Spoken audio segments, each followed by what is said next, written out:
இந்த வாரம் நீயா நானா யாரெல்லாம் பார்த்தீங்க? படிச்சுட்டு ஹோம் மேக்கராகவே இருக்க விரும்புகிற பெண்கள், அது தப்புன்னு சொல்கிற மாதிரி ஆப்போனன்ட் டீம் வந்து இருந்தாங்க.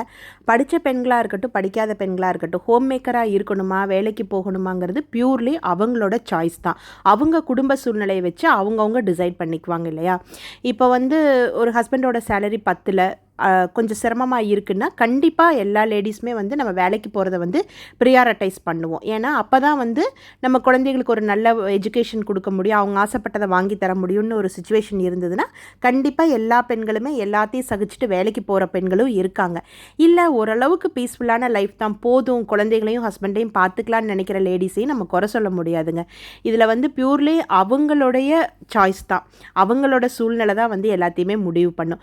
ஒரு சிலருக்கு வேலை கிடைக்கும், சேலரி அதுக்கு ஏற்ற மாதிரி கொடுக்க மாட்டாங்க, ட்ராவல் கஷ்டமாக இருக்கும், எத்தனையோ சுச்சுவேஷன்ஸ் இருக்கும் இல்லையா? ஸோ பொதுவாக வந்து நம்ம வந்து இந்த டாபிக் எடுத்து கருத்து சொல்கிறதுல அர்த்தமே இல்லை.